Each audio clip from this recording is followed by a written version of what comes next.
So before we get started talking about the creepy hotels today, I want to bring up something. I want to give a special shout out to James, and I'm sorry I didn't get your last name. The other night I was at the store, our local grocery store, and I was standing in line, and the guy in front of me, I noticed he kept like doing double takes and kind of his brow furrowed, and I didn't know what was wrong, and I said, "How you doing?" He goes, "It is you." I said, "What?" What? And he says, "You're Damien from Black Lotus Productions on YouTube," and my jaw just about hit the floor. And I mean, what's the probability, man? I mean, we probably have all of 2 viewers here in Nevada, and I happen to run into one of them. But anyway, he was like, yeah, he says, I've been a big fan of your show for a long time. I've been a subscriber for a long time. And I'm like, That's well, awesome. hey, I said, what's your name? I'll give you a shout out. He says, James. And I said, well, and he says, well, you don't have to do that. You don't have to give a shout out. I'm like, oh, hell, I don't, James, you made my week. Thank you very much. We're famous. Yeah, I felt, no autographs, please, But, yeah, anyway, let's jump right into this today. I think the first thing I want to bring up is this place that was suggested by one of our Black Lotus Discussion Group members over at Facebook. And her name is Megan Speece, and she actually has her own podcast. She and her husband, Corey, do a podcast called The Truth is Somewhere. And I'm going to drop a link for that. If you're into podcasts, check it out. They're a lot like us. They do a lot of, UFO, ghost related stuff. So they're strange. Yeah, yeah. But yeah, so Megan, thanks for bringing this up. I appreciate it. Like I said, I'm going to drop a link to your podcast in the description.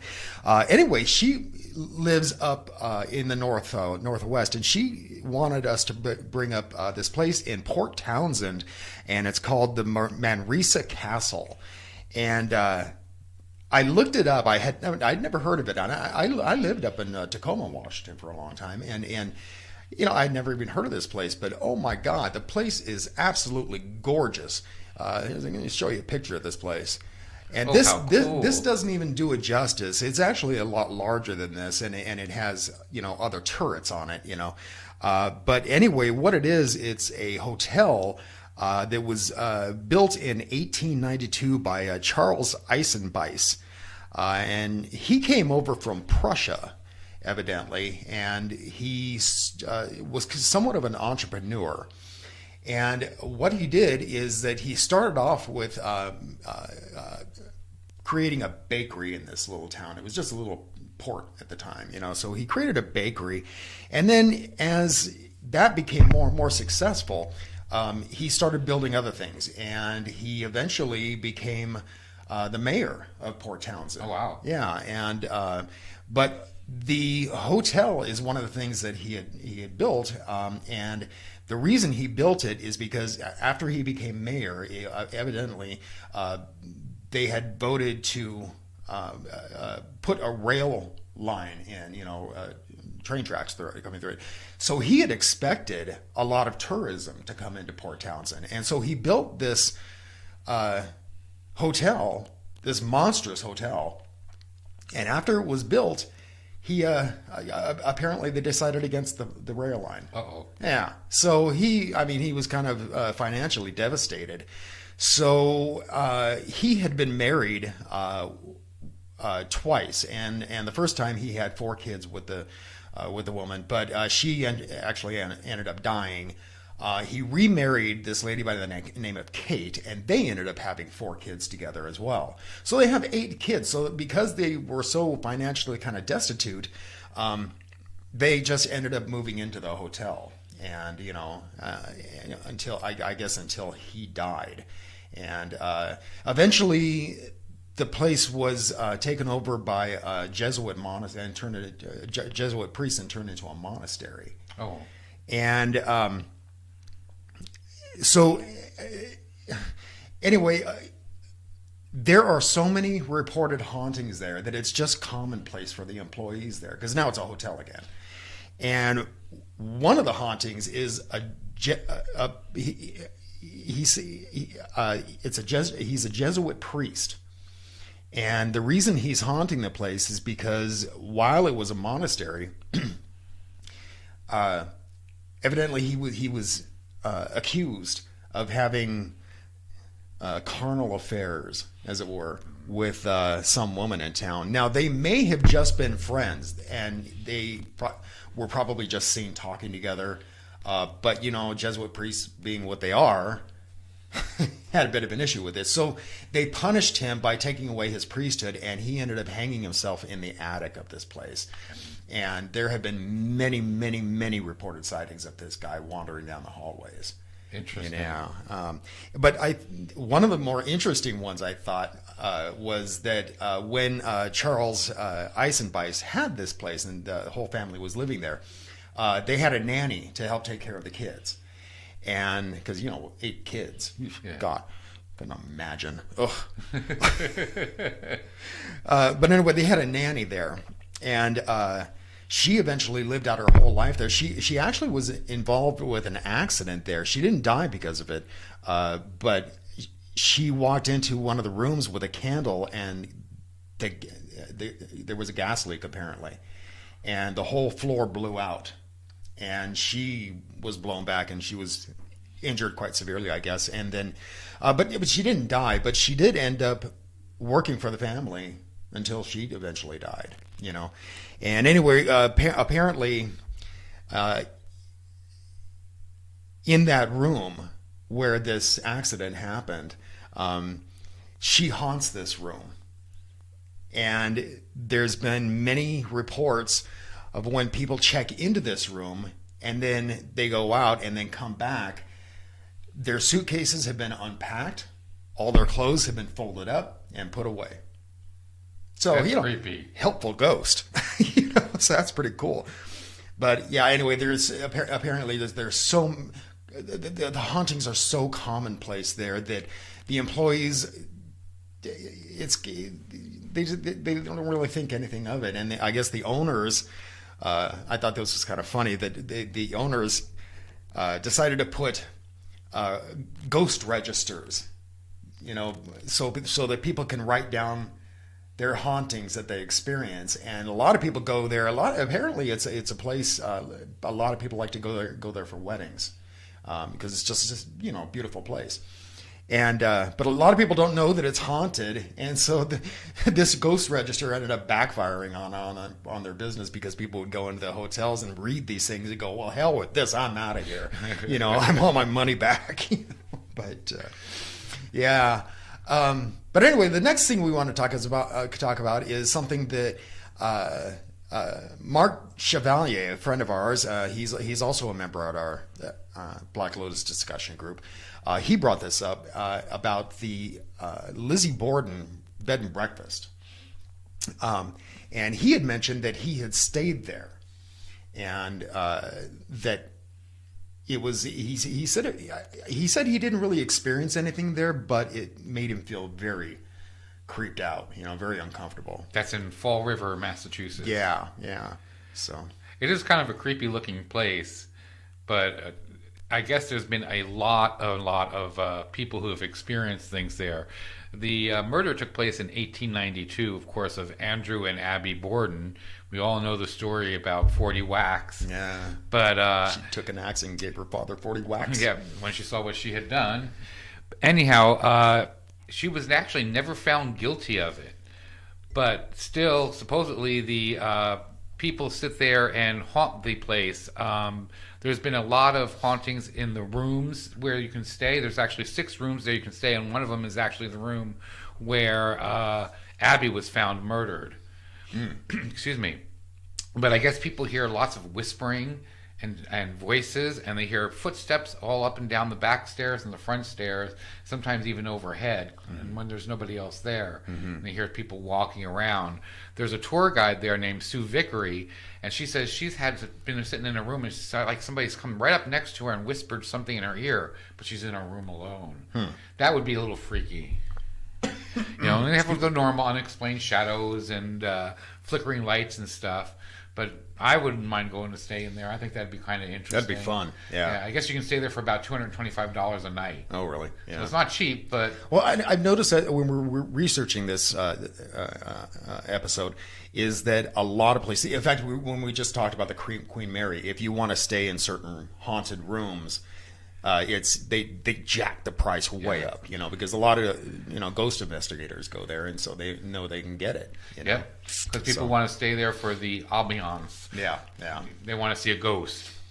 Another thing I just want to bring up is that you're mentioning the footsteps, and people whose houses are haunted, they always say that. They always say, I hear footsteps upstairs and I hear footsteps outside the door and this and that. Why footsteps? I don't know, especially since a ghost would be light and floaty.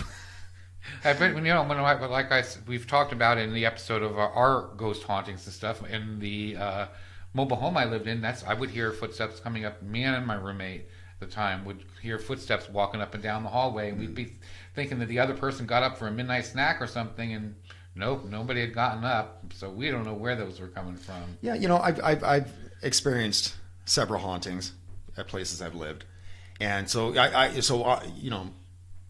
obviously I believe in ghosts, but I've never heard footsteps, and I wonder if sometimes, maybe not all the time, but sometimes that it's just being mistaken for the house settling. But I have heard knocking, and that's why I think that is because I've heard a lot, knocking right next to my head, and I wonder if the house was just settling, but they were loud knocks, Wham, I don't know. Wham. There's a difference between the house settling and actual hearing footsteps of someone, because when you hear footsteps, you can hear the direction they're going and everything. They get louder or softer, depending on which coming or going. Yeah. And it was definitely footprints or footsteps. Yeah. So anyway, let's go on. Let's come back here to Nevada, and because there is a place here called the Clown Motel. And it's about halfway between here in Vegas and Reno. It's up in a place called Tonopah. It's a little tiny town up there. And Tonopah actually was once a boom town. Like back in 1900, they discovered silver and gold there. And so, people flocked there in a gold rush. And but by 1920, the place had kind of pittered out because the gold and silver mines had kind of dried up. Because so many people were there mining it. And but in that 20 years, a lot of people died, and apparently in 1902, some mysterious plague hit it, and they're still not sure what it was. But, you imagine all these people coming from all over the place. Right. I'm sure somebody was carrying something, and but anyway, so they built this cemetery there, and there's about 300 people buried there. It's a pretty large cemetery. And but anyway, in 1985, this brother and sister team by the name of Leroy and Leona David built this motel there right next to the cemetery because evidently their father was buried there. Oh, they weren't looking for a quiet neighborhood? Yeah. The zombie movies I've seen are too quiet. But anyway, so so they built this thing, and they were really into clowns, like clown memorabilia, and so they had a small collection, and so they put it in the lobby of this place. And do clowns freak you out? Yeah, a little bit. They don't. I never. It's not that they're not creepy, because they can be creepy, but if I saw one on the street, I wouldn't. No, I'm not to that point, but clowns can be a little creepy. Yeah. Like it was last Halloween, the Halloween before, some people were reporting clown sightings like at nighttime, and people just that would creep me out. That would be a little creepy. But anyway, so apparently, they had this small collection in there. But the reason people get creeped out there is not so much that it's haunted there, because that cemetery is very, very haunted apparently. But as soon as you walk in the doors of this place, the collection is now huge, and I want to show you the picture of the interior of it. But they have 4 Ronald McDonalds, just staring at you right there, and all these other clowns are staring at you. But yeah, so people are creeped out by that. But not just that, but there is a lot of reports of keys going missing, that kind of thing. I mean, but that could easily be written off. But apparently, the one of the employees there says that she has seen one of the clowns raising its hand. Yeah, mannequin hands seem to move, and they hear door slammings and stuff. But you can see that brown spot on the right side is where the cemetery is. So it's like right next to it. Yeah. And I was talking to my wife about this, and she was saying, staying next to the cemetery wouldn't bother me too much, but the clowns would. And I'm like, I'm just the opposite. The clowns would be interesting to me, but being right next to a cemetery, oh man, I don't know. That make me very uncomfortable. But anyway, so it was ran by them for about 10 years until 1995, and it was sold to a local there by the name of Bob Perschetti. And his family had lived there for 4 generations. So, obviously he knew the place was haunted. And he still owns it today. And last I saw, he's trying to sell it. He wants to retire and spend more time with his family, that kind of thing. But, yeah. But one of the funniest things I found out about this was that in 2015, this guy who makes comic books, his name was Christopher Sabella, and he created a Kickstarter page to raise money so that he could live at the motel for a month, and he ended up raising like $10,000. Wow. Yeah, right. And so he moves in, and he actually wrote a book about his experience. I really want to read this book, actually, but I love the title of this book. I lived in a clown motel. A true story of the dumbest thing I ever did.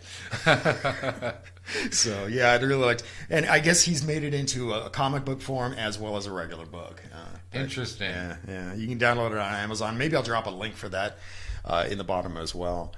But anyway, I guess in that area there's a lot more hauntings. There's also the Mississauga Hotel, the Silver Rim Elementary School are also haunted right there in the same location. Yeah, and actually at that Mississauga, I heard that they have even more hauntings reported there than they do at the Clown Motel. So that cemetery is being full active. Oh yeah. And from what I hear, people see apparitions in that cemetery all the time too. So nice. But mainly today it's just kind of a truck stop, because there's really nothing around there. It's just a place for truckers to stop. It's in the middle of nowhere, right? Yeah, pretty much. It's kind of up toward Area 51, actually. Yeah. So, anyway, we were talking about our group members at Facebook, and I just want to throw a plug in here. It's called the Black Lotus Discussion Group, and there's the link there, but I'll also drop a link for it at the bottom. But if you're into talking about this kind of stuff, join us, please. Click on the link and then click join. You'll be approved almost immediately. We're always on. And so, definitely check it out. It's a great group of people. Interesting conversations. Right. And no trolls. No trolls. And we have a lot of people there that know what they're talking about. They're just not just the average person that has a fleeting interest in this stuff. And like I said, there's Megan... excuse me, Speece. I was thinking Speece. I don't know why. Megan Speece, and like I said, she and her husband have that podcast. The Truth Is Somewhere, and they're quite knowledgeable. I mean, because they're like us; they do a lot of research on it, and so so definitely, if you're into this stuff, come by. It's kind of an interesting, pretty interesting group. But so anyway, let's talk about a hotel that I think I so want to go to this place, because now as far as I've heard, it's been turned into a museum.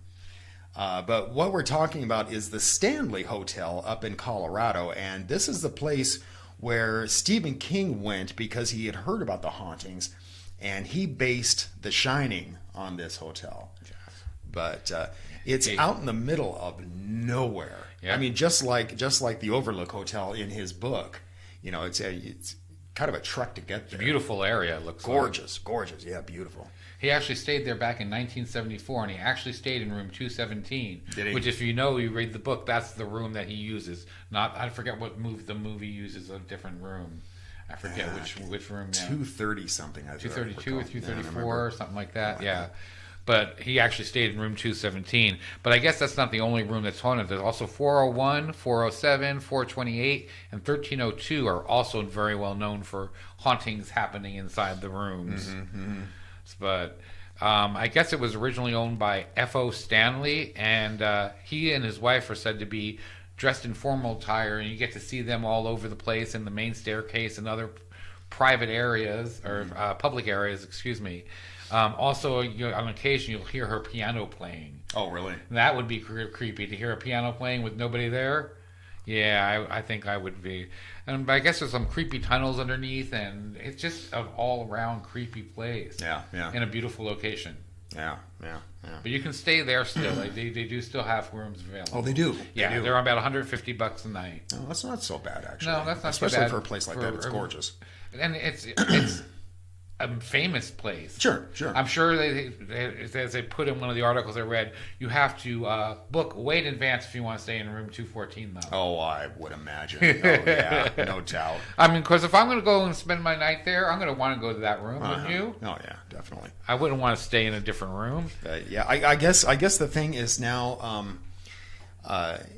it didn't originally have that Hedgegrove maze, like in the book, but apparently they've put one in now. Oh, nice! And so the whole place is kind of dedicated to The Shining now, which I think is just ultra awesome. Because definitely wouldn't mind taking a road trip there. Yeah, Ralph and I are both huge Stephen King fans, and so.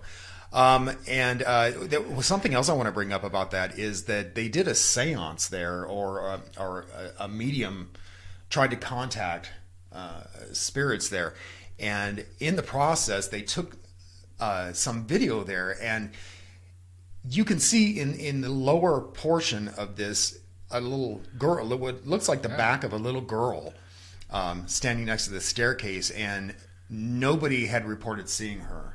And these are the people that were waiting to go in to have the medium, try to contact the spirits. I don't know if it was actually a seance or not, but it was something similar. But anyway, yeah, she's almost see-through too, though. Yeah. It's not like it's so. solid. It could be reflection from the camera because you see the other reflections there. But that one, I don't know, man. It looks pretty compelling. It's a pretty creepy picture. Yeah. But anyway, speaking of movies. Hotels and movies. I don't know if you're fans of American Horror Story. Ralph and I are big fans of this show, and awesome. They did, and every season is different. It's a different story, and they did a season called Hotel, wasn't it? Hotel. And this place was based on a place in Los Angeles called the Cecil. Yeah, originally it was called the Hotel Cortez. Hotel Cortez, right. And actually it turned to the Cecil, and now they're calling it Stay on Main is the name of it now. Mm-hmm. But the place is kind of, it's kind of a flop house, because it's one of these places like where you can rent by the week, rent by the month, it's where people low rent places kind of thing, but. The thing about this is that the interior of it, not only is it beautiful, but it looks just like they portrayed it in the TV series. Especially the main entryway. That's fantastic. It looks just like the main entryway in Hotel. Yeah, it's beautiful, beautiful. But anyway, this place has kind of a tragic history, and actually is related to like the Black Dahlia. Guess. Right. She was supposedly rumored to have been spotted drinking there at the bar just a couple of days before she was found dead, which she was found dead just within a couple blocks of that place. Yeah. She was actually found dead near that place also. So for as far as they know, that could have been the last time she was seen alive. Wow. Yeah. So that's interesting. Plus, we also have Richard Ramirez stayed there during his killing spree. And then Jack Unterweger, I'm hoping I say that right, He supposedly stayed there because he was doing homage to Richard Ramirez, and he ended up strangling at least 3 prostitutes that they know of. Is that right? So I thought that was kind of crazy that it's a hotel filled with killers and filled with death. I mean, that's all they talked about it. Another interesting one is I don't remember if you guys remember this. Back in 2013, there was a video that went viral about a woman in an elevator. That was a woman named Elsa Lam, and excuse me. She in the video, you see her in the elevator panicking and pushing all kinds of buttons before the elevator starts moving, and she almost looks like she's gesturing at an unseen figure outside of the thing, but she's definitely panicked. And then the elevator stops, and she gets out of the elevator, and that's the last she was ever seen alive. They found her a few days later, about a week later, because people were complaining about the color and the taste of the water. So they went and looked in the water tank, and her decomposing body was in the water tank. Gross. So people were kind of drinking her for a while. Yeah. But I didn't realize that was at the Cecil. Yeah, that was there, and I think that's just crazy. But the craziest thing about it is the police ruled her death as accidental drowning. Accidental drowning. How do you accidentally fall into a tank like that after a video like that? I've seen the video. Yeah, it's creepy. Yeah. So I'm sure, like I said, you guys have I'm sure seen the video because it's gone viral, and I don't think she accidentally died drowning. Yeah. So is she said to haunt the place now? She said to haunt the place. There's a lot of people saying that they see things, they hear things. You know, the normal type of hauntings. Yeah. I stayed at a place in New Orleans, and I can't remember the name of the. Kick myself that I can't remember the name of the hotel, but it was in the upper quarter, and I want to say it was I can't remember the street it was on, but anyway, I was staying there with my business partner, and we were staying in the same room, and we were trying to go to sleep, and our TV turned on, and it was just static. But it was one of those flat screens that was on the wall. And I looked over at Jeff, and he was in the next bed. And I looked, and the remote was on my side of the bed. So I'm thinking, okay, well, he's dead asleep. He didn't do it. But so I got the remote, and I turned it off. And then about 20 minutes later, the damn thing goes on again. This time it woke up Jeff. And he's like, "What are you doing?" And I'm like, "I'm not doing this. This is just coming on automatically." So I got out of bed and I actually unplugged the thing because I thought, "The hell with this," Got back in bed again. About a half an hour later, it turns on again. Unplugged. So I manually went up and turned the damn thing off, and I got dressed. I told Jeff, I said, "You can stay here if you want. I'm gonna go get a drink. Screw this. I can't sleep in this."